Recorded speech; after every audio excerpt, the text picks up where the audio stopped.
Hello everyone. So as you know that we are basically done with our chapters, all the world of living part. अब हमें आज कौन सा chapter पढ़ना है बेटा? आज हमें कवर अप करना है अपना ecosystem, that is our environment वाला part, which basically gives us what 5 marks का ये पूरा चैप्टर आता है, जो कि आपकी पूरी की पूरी बायो को कितने मार्क्स का बनाता है बेटा? 30 मार्क्स का बनाता है in your 10th board examination. अब अगर हम बात करते हैं हमें आज क्या पढ़ना, हमें पूरे के पूरे चैप्टर को एक ही बार में अच्छे से रिवाइज करना है। उसके अंदर जो जो भी कंसेप्ट आते हैं जो कि आपके बोर्ड्स के पॉइंट ऑफ व्यू से काफ़ी ज़्यादा इंपॉर्टेंट है, उसे हमें डिस्कस करते हुए चलना है, तो उसी को हम देखेंगे। Okay, so let's start our today's video. ठीक है बच्चा, तो देखो सबसे पहले जब हम बात करते हैं आपके पास आपका जो टर्म है दैट इज एनवायरनमेंट। अब द क्वेश्चन इज दैट कि एनवायरनमेंट क्या होता है। देखो आप एक इंडिविजुअल हो, आपके आसपास के जितनी भी जगह है वो सबके सब क्या है बेटा? एनवायरनमेंट है आपका। लाइक फॉर एग्जांपल आपके आसपास कुछ लिविंग ऑर्गेनिजम्स भी होंगे, आपके आसपास कुछ आपके पास नॉन लिविंग ऑर्गेनिजम्स भी होंगे। तो ये जो लिविंग और नॉन लिविंग ऑर्गेनिजम्स है जो कि आपके आसपास के एरिया में पाए जा रहे हैं, वो क्या कहलाएंगे बेटा? वो कहलाएगा आपका एनवायरनमेंट। अब वही ये जो नॉन लिविंग थिंग्स और लिविंग थिंग्स का आपस में इंट्रैक्शन होना स्टार्ट होता है, तो वो इंट्रैक्शन आपस में क्या कहलाता है बेटा? वो इंट्रैक्शन आपके पास कहलाता है आपका इकोसिस्टम। अब जैसा कि मैंने आपको बताया कि आपके एनवायरनमेंट में कुछ लिविंग थिंग्स हैं, उन लिविंग थिंग्स का हमने नाम क्या दिया बेटा? Biotic components. और कुछ आपके पास क्या है बेटा? आपके पास है नॉन लिविंग थिंग्स, जिन्हें हम क्या कहते हैं बच्चा? एबायोटिक कंपोनेंट्स कहते हैं। अब देखो बहुत नॉर्मल सी चीज़ है, ये आपके इन्वायरमेंट में भी पाई जाएंगी, इकोसिस्टम में भी पाई जाएंगी। बस इन्वायरमेंट और इकोसिस्टम में ये चीज़ होती है कि इकोसिस्टम में इन दोनों के बीच में कुछ ना कुछ ऐसा इंट्रैक्शन चल रहा है जिससे कि आपकी ये जो लाइफ है ना वो सस्टेन हो सकती है, राइट? तो ये चीज़ हमारे पास बेसिकली इसके अंदर देखने को मिलता है।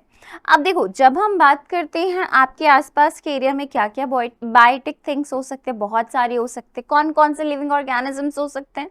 जैसे कि प्रोड्यूसर्स हो गए, P for producers, P for plants. और प्लांट्स कौन से? Green plants. वो बेसिकली क्या करते हैं? खाना बनाने का काम करते हैं, हमें सोर्स ऑफ एनर्जी देने का काम करते हैं। Then consumers. कंज्यूमर्स में कौन आता है बेटा? हम लोग आते हैं। जैसे कि कंज्यूमर्स में आपने बचपन में पढ़ा हुआ है हर्बीवोर, कार्निवोर, ओमनिवोर, ये सारी चीज़ें पढ़ी हुई है, राइट?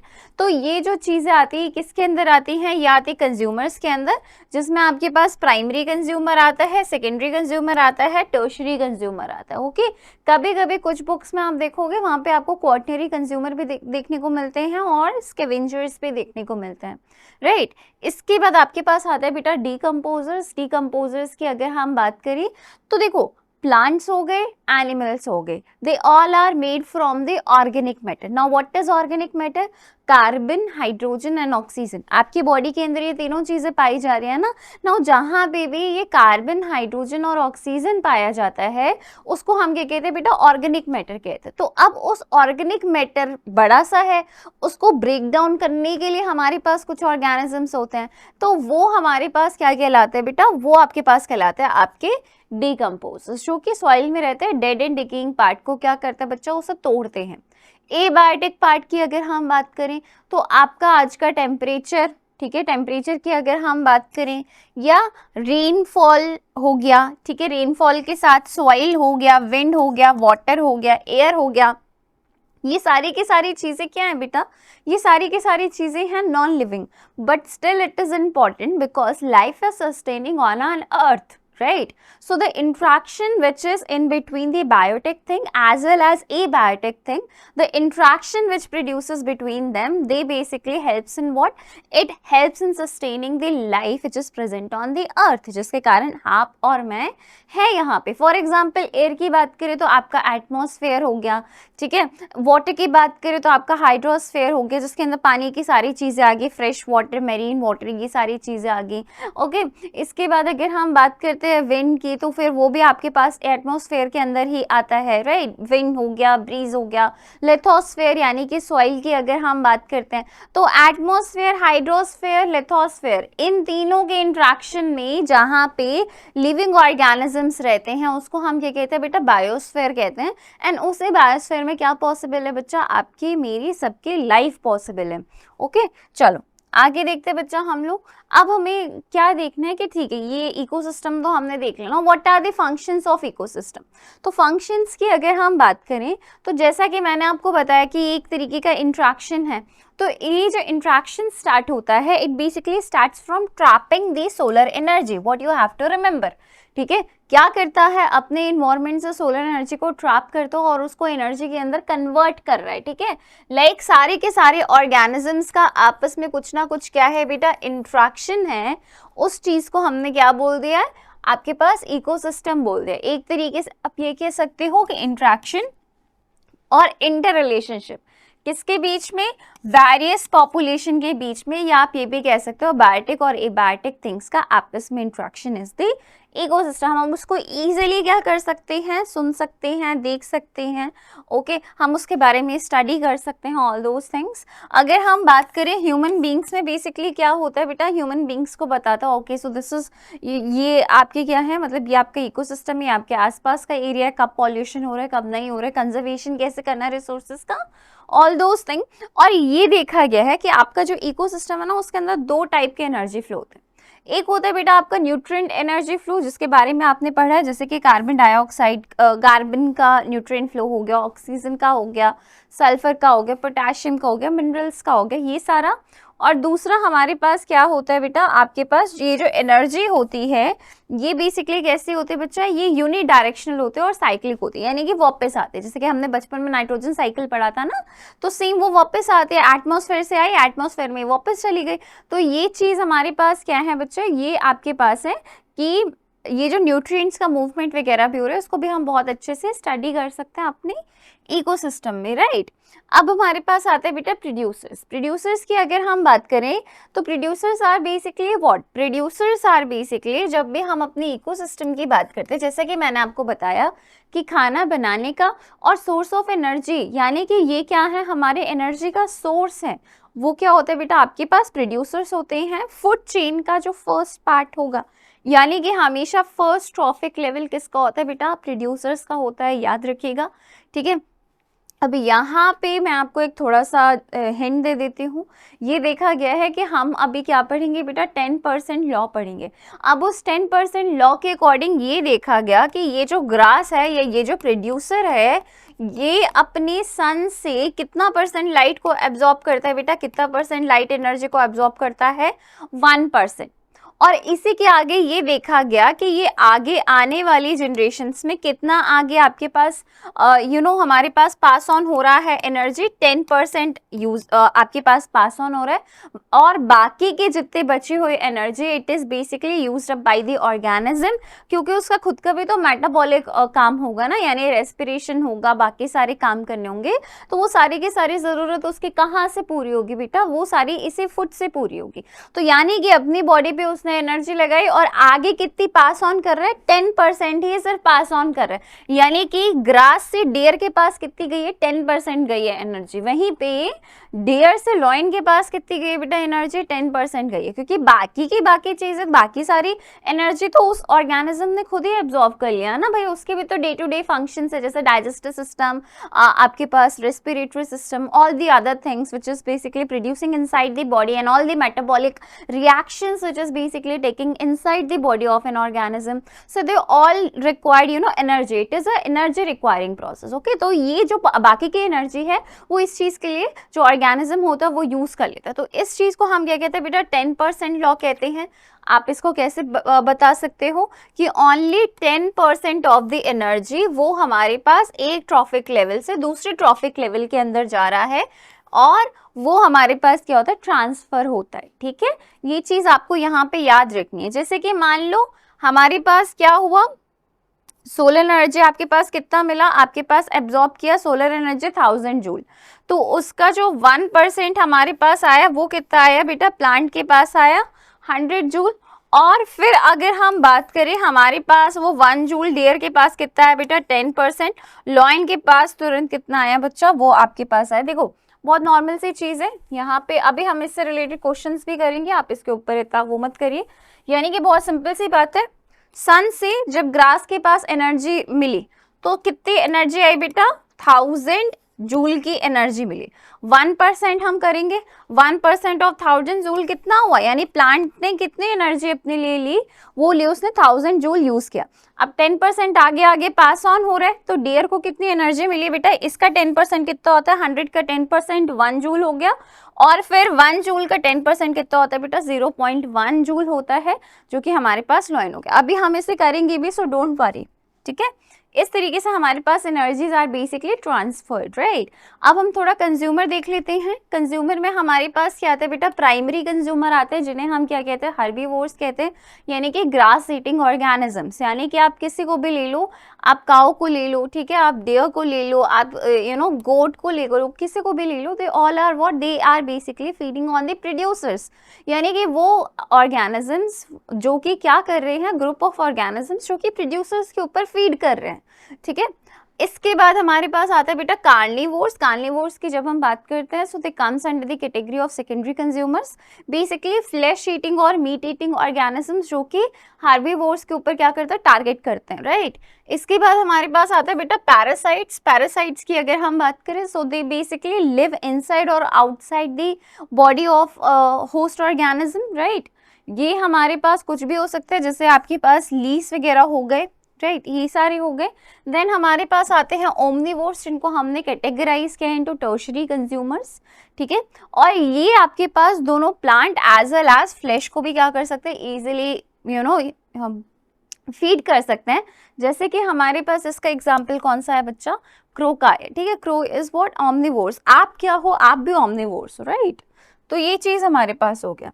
अब देखो यहाँ पे हमारे पास अभी हमने डीकम्पोजर्स देखा था ना, बेसिकली वो ऑर्गेनिजम्स जो कि क्या कर रहे हैं, डेड एंड डिकेइंग मैटर के ऊपर वो जो बड़ा ऑर्गेनिक मैटर है उसको छोटे छोटे पार्ट्स में ब्रेक डाउन कर रहे हैं, और फिर वही जो ब्रेक डाउन हुआ है वो अब क्या हो गया बेटा, न्यूट्रिएंट हो गया।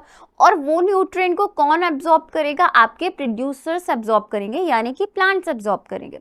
अब प्लांट्स एब्जॉर्ब करके क्या करेंगे, अपना खाना बनाएंगे। यही तो आपने पढ़ा था ना बचपन से। या अगर हम बात करें लाइफ प्रोसेस पे, जब हमने पढ़ा था तो हमने क्या बोला था, that water and the minerals are basically provided by the soil, right. So वो मिनरल्स कहाँ से आए, इन्हीं डीकम्पोजर्स के कारण आए। उन्होंने डेड लीव्स को और अदर चीज़ों को क्या किया, छोटे छोटे पार्ट्स में ब्रेक डाउन किया, न्यूट्रिएंट बनाया, एंड फिर वो न्यूट्रिएंट कहाँ जा रहा है बेटा, प्लांट के पास जा रहा है, ठीक है।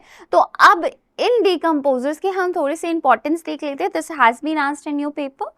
तो डीकम्पोजर्स की अगर हम बात करें तो सबसे पहले ये क्या करते हैं बेटा, डिस्पोज करते हैं किसको, वेस्ट को, ठीक है। जो भी प्लांट्स एंड एनिमल्स जो वेस्ट होता है उसको डिस्पोज करने का काम करते हैं, एनवायरनमेंट को क्लीन करते हैं, ठीक है। और इसके बाद अगर हम बात करें, ये क्या करेंगे, मिनरल्स को रिलीज करेंगे, और वो भी जो रॉ मटेरियल जैसे कि कार्बन, हाइड्रोजन, ऑक्सीजन, ये जो स्टोर थे, इसके अलावा इनऑर्गेनिक मटेरियल ऑल्सो, उसको क्या करते हैं बेटा, रिलीज करते हैं, आप ये कह सकते हो, ठीक है। और सॉइल की फर्टिलिटी को मेंटेन रखते हैं, प्लस प्लांट्स उन मिनरल्स को क्या कर लेता है बच्चा, यूज अप कर लेता है, राइट। जब हम बात करते हैं डीकम्पोजर्स की, तो वो कुछ एसिड्स वगैरह को रिलीज करता है, और वो एसिड्स क्या करता है बच्चा, मिनरल्स का फॉर्मेशन करता है, मिनरलाइजेशन बेसिकली करता है। इसके अलावा रिसाइकलिंग ऑफ द मटेरियल्स, यानी कि जो आपने न्यूट्रिएंट साइकिल पढ़ा था ना, उस न्यूट्रिएंट साइकिल में भी आपने नाइट्रोसोमास पढ़ा था जब आप छोटे थे, ठीक है। नाइट्रोजन साइकिल आपने जब पढ़ी थी, तो वो क्या है, वो डीकम्पोजर्स ही तो है, राइट। तो ये क्या करते हैं, मटेरियल्स जो भी होते हैं ना, जो भी रॉ मटेरियल्स होते हैं, उनको वापस लेके आते हैं आपके एनवायरनमेंट पे, ठीक है। तो ये हमारे पास कुछ इंपॉर्टेंस होती है आपके डीकम्पोजर्स की। Now let's come to the food chain. अब ये फूड चेन क्या होता है बेटा, food chain is basically series, किस चीज़ की सीरीज, अब ये कि आपके पास एक ऑर्गेनिज्म दूसरा ऑर्गेनिज्म को किस तरीके से खा रहा है, राइट। बहुत नॉर्मल सी चीज़ है। अब इसमें एक टर्म आता है बेटा ट्रॉफिक लेवल। देखो ये हमारे पास क्या है, एक तरीके के फूड चेन है यहाँ पे जो मैंने मेंशन किया। अब इसमें आप कोई भी एक लेवल ले लो, वो आपके पास क्या होगा, ट्रॉफिक लेवल होगा। जैसे कि फॉर एग्जांपल ग्रास आपके पास अलग ट्रॉफिक लेवल है, देन हमारे पास डियर एक अलग ट्रॉफिक लेवल है। अच्छा, ये चीज़ देखा गया है कि जो आपका फूड चेन होता है वो हमेशा प्रोड्यूसर से स्टार्ट होता है, यानी कि प्लांट से स्टार्ट होता है, then it will move to the primary consumer, primary consumer से सेकेंडरी कंज्यूमर के पास जाता है, देन टर्शरी कंज्यूमर में जाता है। अब ये जो टाइप की फूड चेन है, इस टाइप के फूड चेन को हम क्या कहते हैं बेटा, हम कहते हैं ग्रासलैंड फूड चेन, ठीक है, जिसमें आपके पास ग्रासेस आ गए, प्लांट्स आ गए, ये सारी चीज़ें आ गई। जैसे कि फॉर एग्जांपल ग्रास को किसने फीड किया बेटा, डियर ने, और डियर के ऊपर किसने फीड किया बेटा, टाइगर ने। ओके, इसके बाद हमारे पास आता है एक्वाटिक फूड चेन। अब ये एक्वाटिक ऑर्गेनिजम्स की हम बात करें, एक्वाटिक ऑर्गेनिजम्स की अगर हम बात करें, सो प्लांट लाइक ऑर्गेनिजम्स जो कि आपके पास क्या करते हैं, वो सोलर एनर्जी को ट्रैप करते हैं और उनसे खाना बनाते हैं, उसको हम क्या कहते हैं बेटा, फाइटोप्लैंक्टन्स कहते हैं। Basically these are the planktons. दो पार्ट्स में हमने डिवाइड किया, फाइटोप्लैंक्टन्स एंड ज़ूप्लैंक्टन्स। फाइटोप्लैंक्टन्स जो कि प्लांट लाइक ऑर्गेनिजम्स है, प्लांट ऑर्गेनिजम्स है, बेसिकली क्या कर रहे हैं, सनलाइट को आपके पास ट्रैप कर रहे हैं, फूड बना रहे हैं, फिर उसके ऊपर कौन फीड करेगा, जू का मतलब क्या होता है, एनिमल। ओके, तो उन फाइटोप्लैंक्टन्स के ऊपर कौन फीड करता है बेटा, ज़ूप्लैंक्टन फीड करता है। अब ये ज़ूप्लैंक्टन के ऊपर कौन फीड करेगा बेटा, जो छोटी छोटी फिशेज होती हैं उनका ये खाना बनते हैं, ठीक है। और फिर स्मॉल फिशेस ऑब्वियसली कौन उन्हें के ऊपर फीड करेगा, बिग फिशेस, ठीक है। तो ये जो पूरा का पूरा सिस्टम है, एक इसके अंदर आता है एक्वाटिक फूड चेन के अंदर आता है। इसके बाद हम बात करते हैं बेटा हमारे पास detritus food chain. Detritus food chain की अगर हम बात करें तो ये हमेशा स्टार्ट होगा from the dead and decaying matter, याद रखिएगा, ठीक है। और फिर ये हमारे पास जाता है उसके आगे आने वाले प्रेडेटर्स के पास। जैसे कि अगर हम बात करें बेटा, हमारे पास फॉलिंग लीव्स एक तरीके का क्या है, डेड है, ठीक है, डेड लीव्स, राइट। उसके ऊपर किसने फीड किया, अर्थवॉर्म ने फीड किया। फिर अर्थवॉर्म के ऊपर किसने फीड किया, स्नेक ने फीड किया। एंड देन स्नेक के ऊपर किसने फीड किया बेटा, रैट के ऊपर किसने फीड किया बेटा, स्नेक ने फीड किया, राइट। तो ये जो हमारे पास एग्जाम्पल होते हैं, ये किसका एग्जाम्पल है, ये है आपके पास डेट्रिटस फूड चेन का एग्जाम्पल है। ओके, अब देखो हमारे पास क्या आते हैं बेटा, फूड वेब आता है। Now all the interconnected food chains basically constitute what, आपका फूड वेब, राइट। ये हमारे पास क्या होता है, ग्राफिकल रिप्रेजेंटेशन होता है, किसने किसको खाया। जैसे कि हमेशा स्टार्ट होगा किससे बेटा, आपके पास ग्रास हो गया, ग्रीन हो गया, कैरेट हो गया, ठीक है, these all are the what, ये प्लांट से ही आपको मिल रहा है। ओके, अब जैसे कैरेट कौन खाना पसंद करता है बेटा, आपके पास खरगोश, खरगोश को किसने खाया, फॉक्स ने खाया, ठीक है।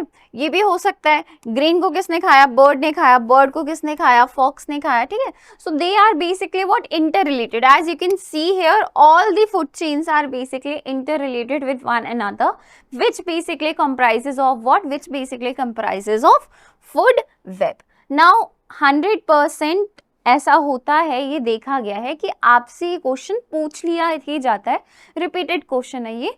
कौन सा बच्चा, that differentiate between food chain and food web.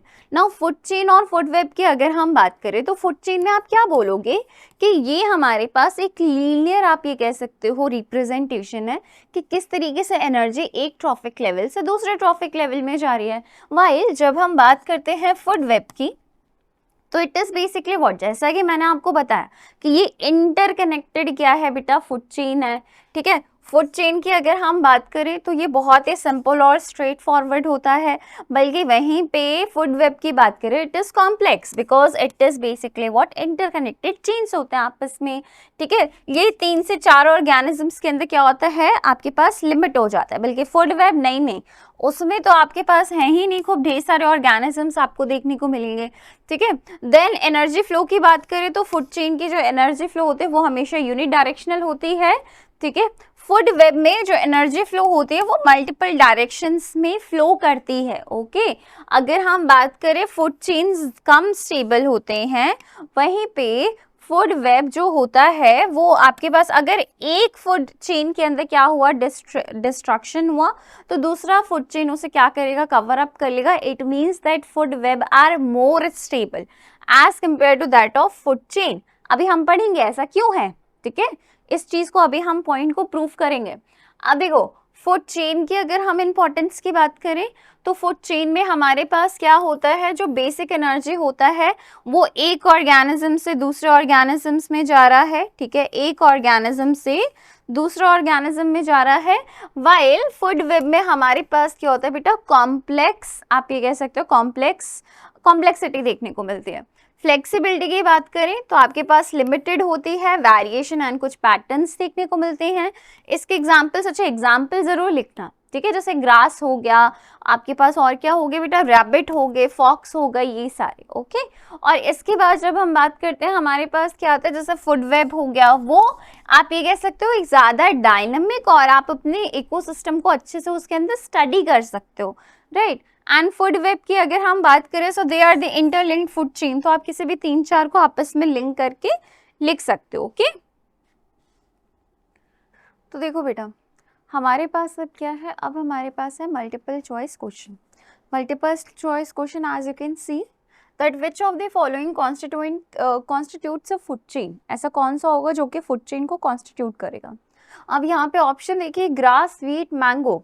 Grass की, व्हीट की और मैंगो की बात करें so they all comes under the category of producers, ठीक है, मतलब कि कहीं ना कहीं they are source of energy, right.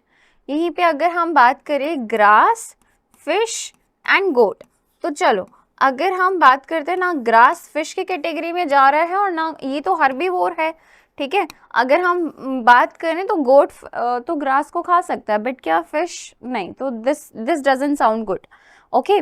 फिर इसके बाद goat, cow, elephant, they all come under the same category, that is they all are herbivore, right. फिर ग्रास, गोट एंड ह्यूमन, जो आपके पास आंसर होगा वो कौन सा होगा बेटा, ग्रास। फिर ग्रास को कौन बेसिकली करता है, गोट, एंड देन गोट के ऊपर कौन कंज्यूम करता है बेटा, ह्यूमंस, ओके। अब इसके बाद देखिए हमारे पास आता है pyramid of the trophic level, there are basically 3 pyramids. एक हमारे पास आता है बेटा पिरामिड ऑफ नंबर, जो कि आपके पास जो नंबर ऑफ ऑर्गेनिजम्स प्रेजेंट है आपके पास ईच ट्रॉफिक लेवल पे, ठीक है, वो बताता है। अब ये हमारे पास अपराइट भी हो सकता है in the case of grassland, और वो हमारे पास डाउनवर्ड भी हो सकता है in case of parasitic food chain, right. इसके बाद जब हम बात करें बेटा हमारे पास आता है पिरामिड ऑफ बायोमास, यानी कि आपके पास ड्राई वेट कितना है, ठीक है, किसी भी ऑर्गेनिज्म का ड्राई वेट कितना है according to their trophic level, उसके ऊपर डिपेंड करता है। और जैसा कि आप देख रहे हो आगे जाते हो ये हमारे पास क्या हो रहा है बेटा, कम हो रहा है इन केस ऑफ ग्रासलैंड, ठीक है, यानी कि ये हमारे पास क्या होगा, टेरेस्ट्रियल इकोसिस्टम में हमेशा क्या होगा बेटा, अपराइट होगा pyramid of biomass. While aquatic ecosystem में हमारे पास क्या होगा, हमेशा आपके पास जो एक्वाटिक इकोसिस्टम है वो हमेशा क्या होगा बेटा, आपके पास इसमें इन्वर्टेड होगा। ऐसा क्यों, बिकॉज जो आपके पास प्रोड्यूसर्स है वो बहुत स्मॉल होते हैं। देन उसके बाद अगर हम बात करें उसके ऊपर के ऑर्गेनिजम्स की, तो वो भी क्या होते हैं बेटा, स्मॉल साइज के होते हैं, बल्कि जो टॉप कार्निवोर होता है उसका साइज बहुत ज़्यादा बड़ा होता है। तो इसलिए हमारे पास according to the pyramid of biomass जो हमारे पास इन्वर्टेड होता है in case of aquatic ecosystem. Then हमारे पास आता है बेटा आपके पास पिरामिड ऑफ एनर्जी, जो कि हमेशा अपराइट रहेगा, ठीक है, और ये हमें क्या बताता है, ट्रांसफर ऑफ एनर्जी बताता है from one level to another level, ठीक है, ये चीज हमारे पास बताता है। और ये हमारे पास ये जो पिरामिड है ये बेसिकली क्या बता रहा है, आपके पास एनर्जी को बता रहा है, राइट। और ये बता रहा है कि कितनी एनर्जी पास ऑन हो रही है बेटा, 10% हो रही है। सन से कितना आया है, 1% आया है, ठीक है, यही चीज यहाँ पे बताई जा रही है, यानी कि सन से आपके पास कितना एनर्जी कंज्यूम किया प्रोड्यूसर्स ने, 1%, देन 10% एनर्जी वो आगे जाते हुए जा रहे हैं, ठीक है। अब इससे से रिलेटेड हम एक क्वेश्चन देख लेते हैं। क्वेश्चन में क्या बोला गया है कि जो प्रोड्यूसर है उस प्रोड्यूसर के पास जो एनर्जी उसे मिली है वो कितनी मिली है, सन से 10,000 जूल। तो लॉयन के पास हमारे पास कितनी एनर्जी होगी, तो इसका सॉल्यूशन देख लेते हैं। देखो 1% प्लांट की बात करते हैं, अभी प्लांट को कितना मिल रहा है, तो 1% ऑफ 10,000 जूल, बहुत नॉर्मल सा परसेंटेज निकाला, कितना आया 100 जूल, ठीक है। डियर की बात करें तो हमने डियर का निकाला, यानी कि प्लांट के पास कितना पहुंचा बेटा, 100 जूल पहुंचा, ठीक। आगे बढ़ते हैं, हमारे पास क्या है, डियर है, डियर के पास कितना पहुंचा बेटा, 10 जूल पहुंचा, ठीक है, 10% हमने निकाला। और लॉयन के पास कितना पहुंचा बेटा, अगेन हमने इसका 10% निकाला, 1 जूल, यानी लॉयन के पास टोटल एनर्जी कितनी पहुंची, 1 जूल ऑफ एनर्जी, राइट। वहीं पे एक दूसरा क्वेश्चन है, हम बात कर लेते हैं। यहाँ पे हमारे पास जो ग्रास है, ग्रास के पास 30 जूल एनर्जी उसे मिली है प्रोड्यूसर लेवल पे, ठीक है, उसे यानी कि सन से 30 जूल ये गिवन था क्वेश्चन में कि दी गई है। अब हमारे पास स्नेक के पास क्या होगा, तो देखो हमारे पास ग्रास के पास कितना है 30 एनर्जी, तो ग्रास हॉपर के पास हमने 10% लॉ लगाया, कितना आया 3 जूल। देन हमने फ्रॉग के ऊपर देखा, फ्रॉग के पास कितना है 0.3 जूल आया, ठीक है। और वहीं पे जब हमने स्नेक की बात की तो स्नेक के पास कितना है बेटा 0.03 जूल। तो यानी कि आप जो अपना आंसर लिखोगे उसमें स्नेक को भी मेंशन करोगे। ओके ओके, सो अब हमारे पास क्वेश्चन है, what are trophic level, give an example of food chain and the state of different trophic level in it. Trophic level आपके पास क्या होता है बेटा, various steps in the food chain जिसमें कि ट्रांसफर हो रहा है एनर्जी का from one trophic level to another trophic level, basically it depicts, ठीक है, वो चीज। जैसे कि आपके पास ग्रास से इंसेक्ट के पास एनर्जी गई, फिर फ्रॉग के पास गई, फिर बर्ड्स के पास गए, तो ये हमारे पास क्या है बेटा, ये आपके पास है आपका रिप्रेजेंटेशन। अब यहाँ पे ये बोला गया है कि जो रिमूव करते हैं, what will be the impact of removing all the organisms in trophic level be different, और ठीक है, मतलब यहाँ पे बेसिकली ये बोला गया है कि जो हमारे पास ट्रॉफिक लेवल, अगर उसमें से एक एक करके हम अपने सारे के सारे ऑर्गेनिजम्स को रिमूव करते हैं, फॉर एग्जांपल अगर मान लो हमने अपने फूड चेन से प्रोड्यूसर्स को रिमूव कर दिया, तो क्या होगा, आपके पास जो हर्बीवोर्स है वो क्या हो जाएंगे बेटा, वो आपके पास स्टाफ करेंगे, उनकी क्वांटिटी काफ़ी ज़्यादा हो जाएगी, फिर वो इवेंचुअली क्या होगी, उनकी डेथ हो जाएगी, ठीक है, ये चीज़ देखने को मिलेगी। हार्बीवोर्स को अगर हम हटा दें अपने ट्रॉफिक लेवल से, तो क्या होगा कि जो कार्निवोर्स हैं, पहली बात जो प्रोड्यूसर्स हैं वो काफ़ी ज़्यादा उनकी क्वांटिटी बढ़ जाएगी, ठीक है, और जो हमारे पास कार्निवोर्स हैं they will starve to death because there will be no herbivore to feed on. वहीं पे अगर हम बात करते हैं बेटा हमारे पास कार्निवोर्स की, अगर हम उनको हटा दें तो हमारे पास क्या होगा बच्चा कि जो हार्बीवोर्स हैं they will basically graze on the plant so much कि हमारे पास वो ज़्यादातर हो ही नहीं पाएगा, and it will basically what it will eventually it will lead to the disruption in the आपके पास किसके अंदर बेटा, इकोसिस्टम के अंदर। क्योंकि जब हमारे पास क्या कहते हैं, और अगर हम डीकम्पोजर्स को हटा देंगे, दिस इज ऑल्सो, तो डीकम्पोजर्स को हटाने से क्या होगा बेटा कि ऑब्वियसली बात है डेड एंड डिकेइंग मैटर के ऊपर कोई ऑर्गेनिज्म होगा नहीं फीड करने के लिए। जब होगा नहीं तो फिर इवेंचुअली व्हाट विल हैपन कि न्यूट्रिएंट बैक नहीं आएंगे सॉइल में, फर्टिलिटी लूज होगा जिससे कि प्रोड्यूसर्स अपना खाना नहीं बना पाएंगे and it will disturb the ecosystem. तो इस तरीके से this is not the solution. हम किसी भी ट्रॉफिक लेवल में ऑर्गेनिजम्स को हटा के हम क्या कर रहे हैं बेटा, हम कॉज ही कर रहे हैं डैमेज टू दी आपके पास इकोसिस्टम का। इसी का क्वेश्चन दूसरे रूप में पूछा गया बेटा, यहाँ ये पूछा गया that what will if we kill the organism in one trophic level. जैसे कि हार्बीवोर्स को अगर हमने किल किया तो कार्निवोर्स क्या होंगे, वो अपना फूड नहीं पाएंगे and eventually they will die. Okay, carnivores को अगर हम किल करेंगे तो फिर जो पॉपुलेशन है हार्बीवोर के वो इंक्रीज होगी अनसस्टेनेबल लेवल पे and the exploitation of the producers will be there. और प्रोड्यूसर्स को अगर हम किल करेंगे तो जो न्यूट्रिएंट साइकिल है उस एरिया का वो कंप्लीट ही नहीं हो पाएगा, जिससे कि फूड चेन आगे जा ही नहीं पाएगी। ओके ओके, सो अब हमारे पास आता है types of pollution. Types of pollution की अगर हम बात करें, सो पॉल्यूशन आपको पता है that any unwanted thing which is present in our atmosphere और यू कैन से वाटर और in the soil, they are basically known as what pollutants and they causes pollution, right? so ये चीज़ मैंने आपको बता दिया कि unwanted things जो air के अंदर प्रेजेंट होगा एयर पॉल्यूशन, जो वाटर के अंदर प्रेजेंट होगा वाटर पॉल्यूशन, जो कंटामिनेशन करेगा सॉइल का वो सॉइल पॉल्यूशन कहलाएगा, ठीक है। नॉइज पॉल्यूशन की अगर हम बात करें, you can say the unpleasant sound which is basically harmful for the humans and the animals. So जो ऑर्गेनिजम्स के लिए क्या होते हैं, हार्मफुल होते हैं, so they creates basically what, noise pollution, right. तो ये हमारे पास हो गए कुछ pollution and types of pollution के बारे में। अब हम डिस्कस करेंगे बेटा ओजोन लेयर के बारे में। ओजोन लेयर की अगर हम बात करें तो हमने ये बचपन में पढ़ा था अपने कि हमारे पास अर्थ का एटमॉस्फेयर होता है, there are basically layers in the atmosphere. और अगर हम बात करें हमारे पास सेकेंड लेयर में पाया जाता है आपका ओजोन लेयर, ठीक है। अब इस ओजोन लेयर का काम क्या है, सन से हमें पता है कि हमारे पास क्या है बेटा, हार्मफुल रेडिएशंस आती है। अब इन रेडिएशंस को फिल्टर आउट करने का काम जो यूवी रेडिएशंस होती हैं जो कि हमारे बॉडी के लिए काफ़ी ज़्यादा हार्मफुल होती हैं, राइट, उसको फिल्टर आउट करने का काम कौन कर रहा है, आपका ये ओजोन लेयर कर रहा है। कहाँ पे बेसिकली ये पाया जाता है, स्ट्रेटोस्फेयर में पाया जाता है, ठीक है। अब कैसे बनता है, बेसिकली होता क्या है हमारे पास कि जो ऑक्सीजन है ना, ये ऑक्सीजन के मॉलिक्यूल्स जब आपके पास, देखो हमारे पास ऑक्सीजन के मॉलिक्यूल्स के ऊपर जब यूवी रेडिएशन पड़ती है तो वो बेसिकली हमारे पास टूट जाते हैं इनटू नेसेंट ऑक्सीजन के अंदर, ठीक है। अब जब ये हमारे पास टूट गए तो ऑब्वियसली कोई और भी हमारे पास ऑक्सीजन का मॉलिक्यूल होगा, जब वो इस नेसेंट ऑक्सीजन के साथ मिलता है, यानी कि 1 मॉलिक्यूल ऑफ ऑक्सीजन के साथ मिलता है, तो वो हमारे पास क्या बना रहा है बेटा, O3 का मॉलिक्यूल, जिसे हम क्या कहते हैं, ओजोन कहते हैं, राइट। यहाँ पे अगर हम बात करें तो अब इसमें हमारे पास क्या, it is basically a photochemical reaction. Now photochemical, photo का मतलब क्या है, सन की जो रेज है ना उसके कारण हमारे पास क्या हुआ है, ये टाइप का रिएक्शन हुआ है। अब ये जो यूवी रेडिएशन है, as you know that all the harmful radiations which is basically coming from the sun, it is basically filtering out, okay.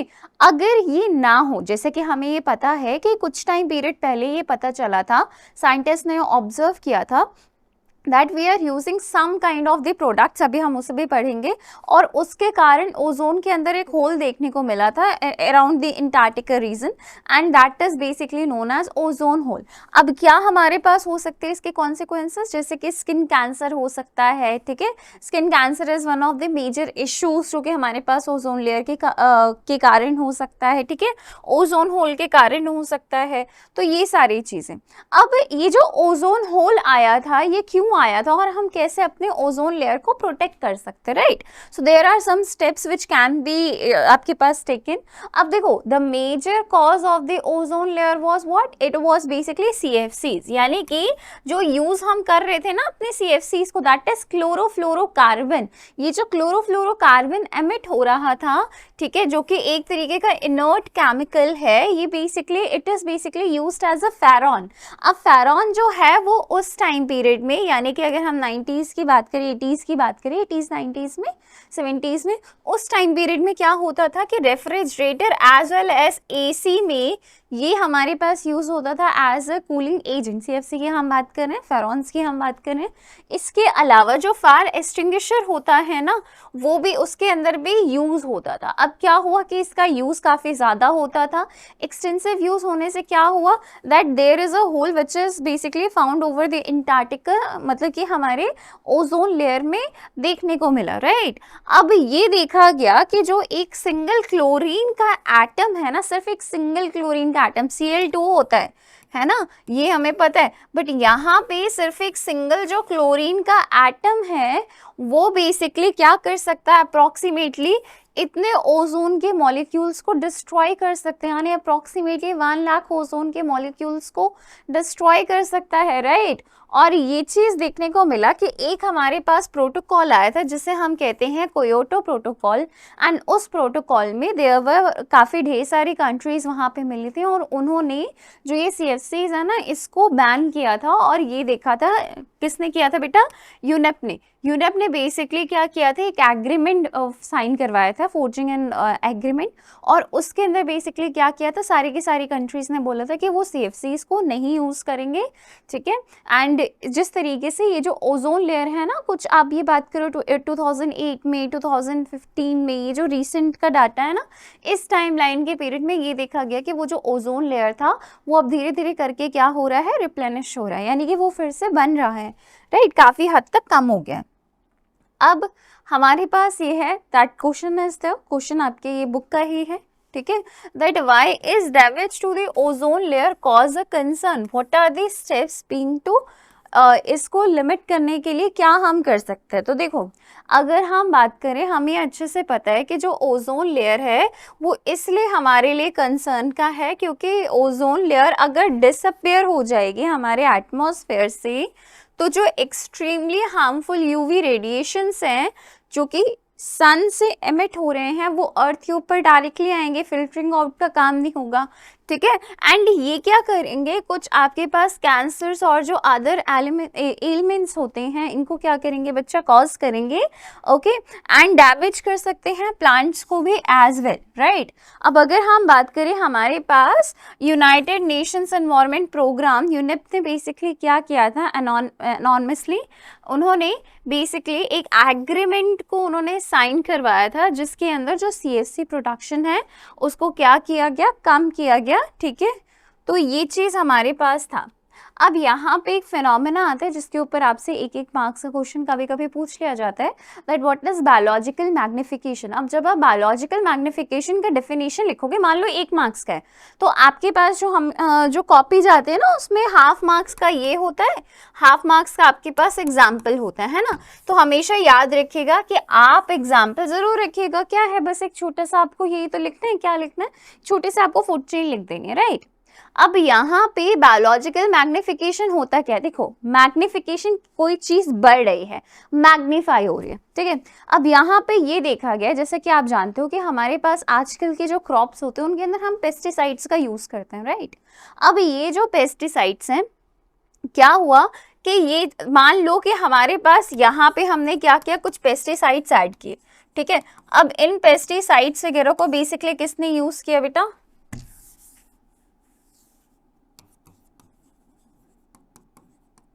अब इन पेस्टिसाइड्स को बेसिकली किसने खाया, डियर ने खाया, ठीक है। एंड डियर के बाद किसने खाया, लॉयन ने खाया। अब ये देखा गया कि ये जो पेस्टिसाइड्स का कंसंट्रेशन है वो धीरे धीरे करके क्या हो रहा है, बढ़ रहा है। यानी कि जैसे जैसे फूड चेन के वो अलग ट्रॉफिक लेवल में जा रहा है तो वो बढ़ रहा है। यानी कि जो एकदम टॉप पे होगा फूड चेन के, उसके अंदर इन पेस्टिसाइड्स का या जो हार्मफुल आपके पास केमिकल्स हैं उनका कंसंट्रेशन ज़्यादा देखने को मिलता है, ठीक है। तो इसको हम अब लिखेंगे कैसे, that increase in the concentration of harmful substances, you can say, or chemical substances, for example pesticides, in the living organisms at each trophic level of the food chain is basically known as biological magnification. For example जैसे कि हमारे पास grass के अंदर कितना है, मान लो DDT is a type of chemical pesticide, ठीक है, वो 10 mg है। तो अब भाई जो डेयर है वो बस खाली एक ग्रास थोड़े ना खाएगा, वो तो खूब ढेर सारी ग्रास खाएगा। अब एक ग्रास से मान लो अगर उसे मिल रहे हैं 10 ppm, ठीक है, पार्ट्स हमारे पास है, तो ये बताओ कि जब वो खूब ढेर सारी ग्रासेस खाएगा तो उसके बॉडी में तो कंसंट्रेशन ज़्यादा हुआ ना। तो ये चीज़ हम यहाँ पे कह रहे हैं कि जैसे जैसे आप देखोगे हम ट्रॉफिक लेवल में जैसे जैसे हम आगे बढ़ते जाएंगे, वैसे वैसे हम क्या देखेंगे कि जो कंसंट्रेशन है केमिकल सब्सटेंस का वो ज़्यादा होता जा रहा है। और ये देखा गया है कि जो मैक्सिमम कंसंट्रेशन है वो देखने को मिलता है किसके अंदर बेटा, ह्यूमन बॉडीज़ के अंदर, because we are basically what, हम बेसिकली अपने टॉप उसमें आते हैं, कंज्यूमर में आते हैं, राइट, फूड चेन के हमेशा टॉप पार्ट में आते हैं।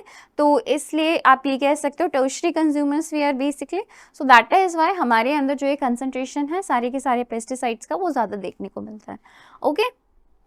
तो ये एक फिनोमेना है जिसे हम कहते हैं बायोलॉजिकल मैग्निफिकेशन। अब हमारे पास आता है बेटा वेस्ट। वेस्ट को भी ना anything that it is not required by you, ठीक है, कोई भी आपकी अनवांटेड चीज़ जिसका अब आपको ज़रूरत नहीं है, it comes under the category of waste. Now waste can be further divided into 2 parts, the one is the biodegradable waste and the another one is the non biodegradable waste. Biodegradable, biodegradable को ज़रा आप अलग अलग करिए, bio को अलग करिए, degradable को अलग करिए। बायो का मतलब जो लिविंग ऑर्गेनिजम्स हो गए, ठीक है, हमारे पास क्या हो गया बेटा, लिविंग ऑर्गेनिज्म। डिग्रेडेबल का मतलब होता है जो कि इजीली छोटे छोटे पार्ट्स में टूट सकता है।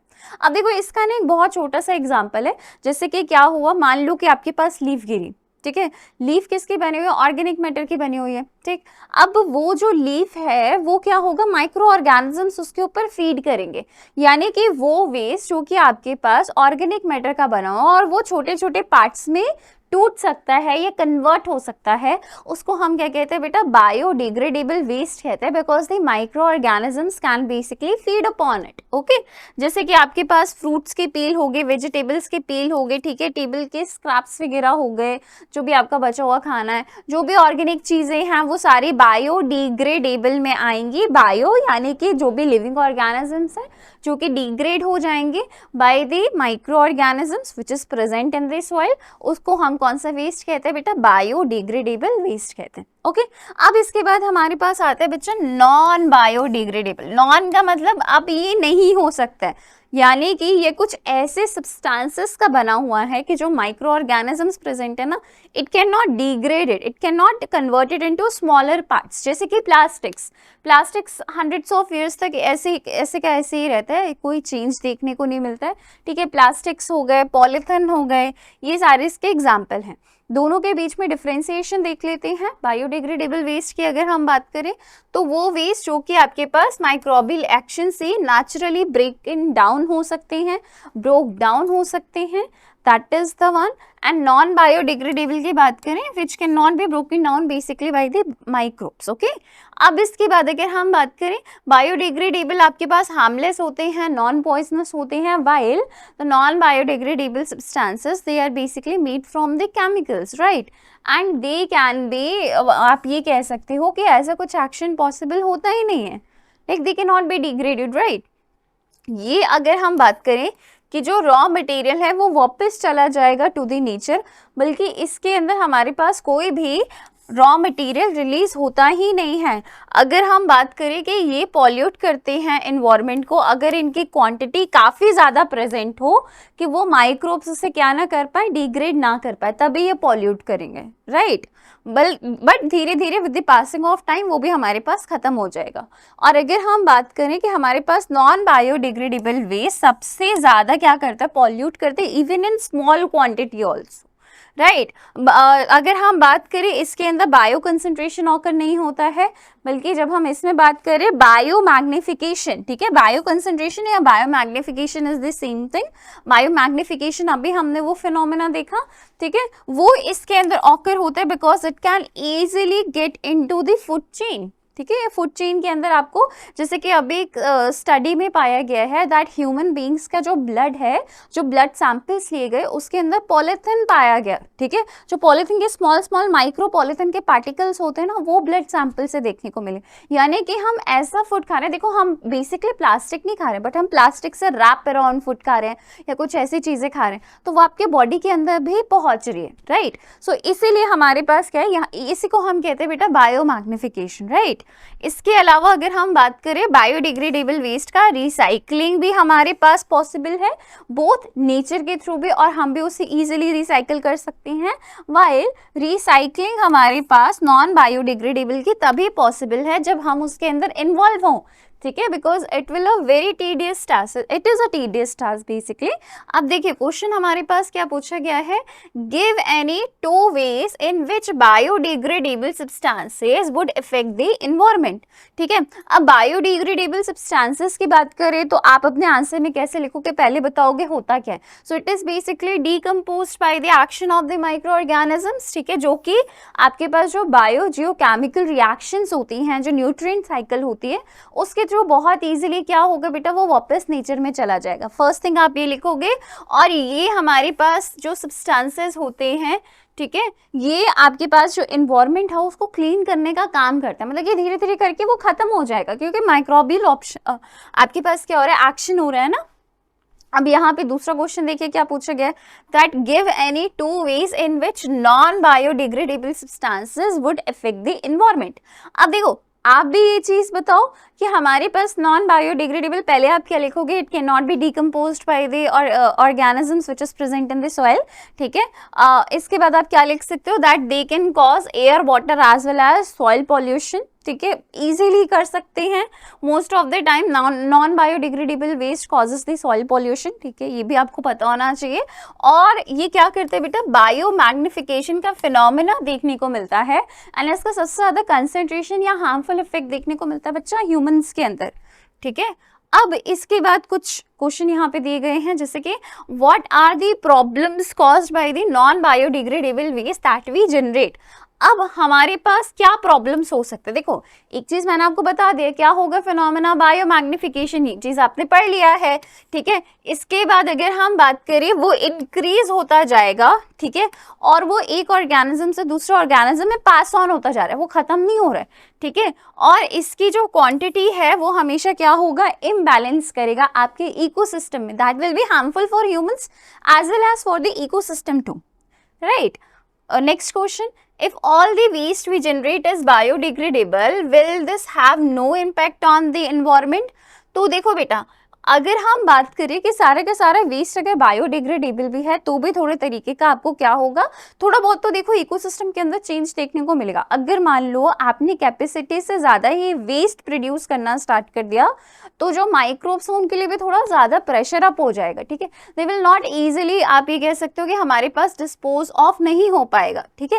देखो कुछ अमाउंट तक आपका जो सॉइल है, जो माइक्रोब्स प्रेजेंट है, एयर वाटर एंड सॉइल, वो वर्कअप करेंगे, ठीक है। उसको किसी तरीके से आप ये कह सकते हो कि कुछ एक्सटेंड तक लेसन अप करने की कोशिश करेंगे, ठीक है। But still it will cause what, it will cause various kinds of diseases in humans, ठीक है। अगर हम बात करें कि ह्यूमंस के लिए ये हो सकता है कि हाँ, अगर प्रॉपरली उसको डिस्पोज ऑफ नहीं किया गया तो उस कंडीशन में क्या होगा, डिजीजेस होंगी, ठीक है। तो इसका एक बहुत अच्छा एग्जाम्पल आपने सुना होगा कभी कंपोस्टिंग का, ठीक है। ये कंपोस्टिंग के बारे में भी हम पढ़ेंगे कि ये जो हम गार्बेज अपना लेके आते हैं ना, इस गार्बेज को हम किस तरीके से डिस्पोज कर सकते हैं। तो ये जो गार्बेज था ना, यानी कि ये जो वेस्ट था, अब इसका हम क्या करें। तो देखो बच्चा, हमारे पास ना कुछ सॉल्यूशन आए हैं, ठीक है। जैसे कि हमारे पास एक आता है इंसिनरेशन, ठीक है। अब इसमें बेसिकली होता क्या है कि बहुत हाई टेम्परेचर में क्या होता है, जो वेस्ट होता है उसको जला दिया जाता है। बट अब इसका हमारे पास वेस्ट प्रोडक्ट क्या होगा कि इस तरीके से हमारे पास एयर पॉल्यूशन फैलता है। दूसरा हमारे पास आता है बेटा लैंडफिल, यानी कि आपके पास एक बहुत बड़ा एरिया होगा, ठीक है। बेसिकली इसके ऊपर क्या किया जाता है कि एक ऐसा एरिया ढूंढा जाता है, ओपन एरिया खोजा जाता है, जहां पे आप सारे के सारे जो आपका नॉन बायोडिग्रेडेबल वेस्ट है उसको वहां पे डाल दिया जाए, ठीक है। अब बेसिकली ये भी देखा गया है कि कभी कभी उनके ऊपर ना कुछ पार्क्स वगैरह बना दिया जाता है उन स्पेसेस के ऊपर और उनको रीयूज कर दिया जाता है, ठीक है।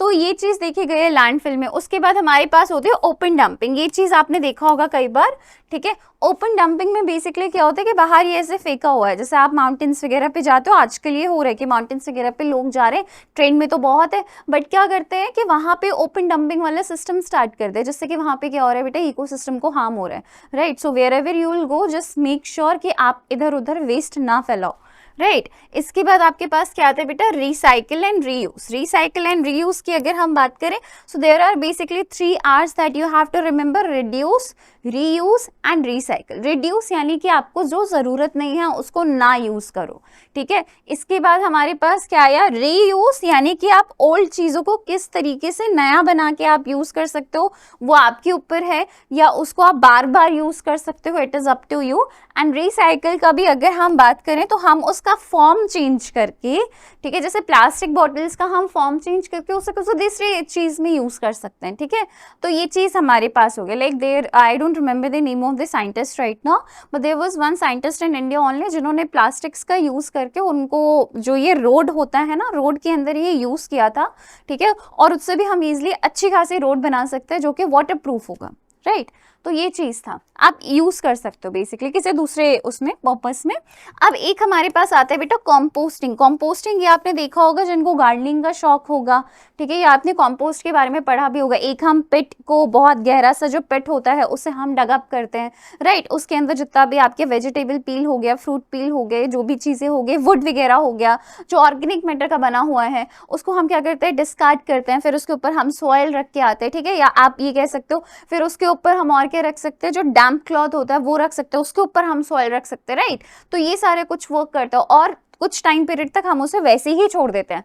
अगर उसी के अंदर आप अर्थवॉर्म डाल दो, so it becomes vermi compost, ठीक है। वो क्या बन जाता है, वर्मी कॉम्पोस्ट बन जाता है। एंड वो क्या होता है, स्पीड अप कर देता है कॉम्पोस्टिंग के प्रोसेस को, और फिर उस कॉम्पोस्ट को हम यूज कर सकते हैं एज अ मैन्योर, और उसे हम अपने जो भी हमारा आप ये कह सकते हो एरिया होगा, जो भी फर्टिलाइजर्स के तौर पे हम उसे यूज कर सकते हैं, नॉट एज फर्टिलाइजर्स बट या it work as good fertilizers for your farmers के लिए काफी अच्छा यूज अप होता है।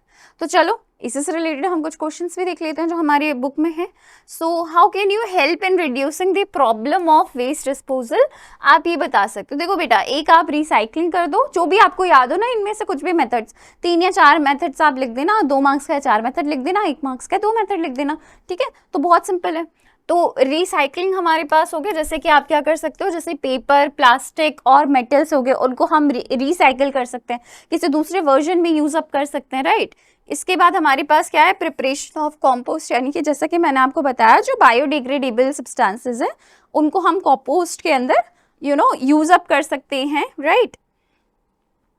ओके इसके बाद हमारे पास क्वेश्चन क्या है, विच of the following are environment friendly practices. अब अगर हम बात करें कि ऐसे कौन से है, ये क्वेश्चन आपके पास है एमसीक्यू, कौन सा है जो कि इन्वायरमेंट फ्रेंडली प्रैक्टिसेस है। So caring cloth bag to the put purchase while shopping, switching off the unnecessary lights and fan, walking to the school instead of getting up your mother to drop you on her scooter। so basically देखा जाए तो ये सारे के सारे methods हैं, right. जैसे कि ये चीज़ आपने सुना होगा, मम्मी भेजते होंगे कि जाओ बेटा क्लॉथ बैग लेके जाओ, है ना, और क्या प्लास्टिक की चीज़ें ना यूज़ करो because it will eventually impact your environment, right. Switching off, ये तो होता ही है कि घर में जहाँ पे भी लाइट वगैरह जल रही हो वो बंद किया जाता है। और वॉक करना स्कूल के ऊपर, that is a very good practice if you do so, ठीक है, घर पास में तो कर लिया करो, it's not a big deal. Okay इसके बाद विच of the following groups contain only biodegradable item. अब ऐसा कौन सा है जिसके अंदर सिर्फ और सिर्फ बायोडिग्रेडेबल आइटम है। So grass, flower and leather. No, leather is an animal meat product, so no. देखते हैं, ठीक है, बाकी ऑप्शंस देख लेते हैं। Grass, wood and plastic. देखो बेटा प्लास्टिक है तो प्लास्टिक तो होगा ही नहीं, ठीक है। उसके बाद fruit peel, cake and lime juice, ठीक है, इसको भी देख सकते हैं हम लोग। इसके बाद केक, वुड एंड ग्रास, ठीक है। तो इसमें से हमारे पास ऐसा कौन सा है जिसमें सिर्फ और सिर्फ बायोडिग्रेडेबल सब्सटेंसेज हैं। तो देखो बच्चा, जब हम बात करते हैं हमारे पास लेदर, आपके पास एक लेदर होता है जो कि सिंथेटिक लेदर भी होता है, इट इज़ नॉन बायोडिग्रेडेबल, ठीक है, सिंथेटिक वगैरह it is non biodegradable, right. और अगर हम बात करें यहाँ पे हमारे पास क्या होगा, लाइम जूस हो गया, केक हो गया, फ्रूट पील हो गया, they all are what easily digestible by the soil, ठीक है, ये आप कह सकते हो बिकॉज केक भी हमारे पास किसका बना होगा, बायोडिग्रेडेबल सब्सटेंसेस का। फ्रूट पील भी आपके पास उसी का होता है, लाइम जूस भी उसी का होता है। वुड की अगर हम बात करें तो वुड के ऊपर हम लोग कभी कभी क्या करते हैं ना कि एक लेयर सी लगा देते हैं, ठीक है, वो वैक्सिंग कोटिंग सी लगा देते हैं जिसके कारण उसको ना बायोडिग्रेड होने में थोड़ा वक्त लगता है, ठीक है। तो this is your answer, right. Okay next question देखिए, which of the following constitutes a food chain. अब इसमें से कौन सा होगा जो फूड चेन को कॉन्स्टिट्यूट करेगा। इससे से रिलेटेड हमने क्वेश्चन भी किया था ना लास्ट। तो चलो, grass, wheat and mango, okay, so no. Grass, goat and human, okay. इसके बाद grass, cow and elephant, they all comes under the same category. Grass, fish, ये हम कर चुके हैं आई गेस, आगे हमने क्वेश्चन को किया था, फिर से देख लो, कोई दिक्कत नहीं है, ठीक है। तो ग्रास, गोट एंड ह्यूमन, जिसके अंदर जो ग्रास है वो आपके पास प्रोड्यूसर है, जो गोट है this is the primary consumer, and humans आपको यहाँ पे टर्शरी कंज्यूमर। खैर आप यहाँ पे सेकेंडरी रख दो, ठीक है, कोई बड़ी बात नहीं है, you can place anywhere humans. तो with this we are done with our chapter, ठीक है। हमारे ये जो चैप्टर था वो पूरा का पूरा वन शॉट में कवर अप हो चुका। I hope so that your boards will be very good with our team, that is Edufy team. Thank you for watching.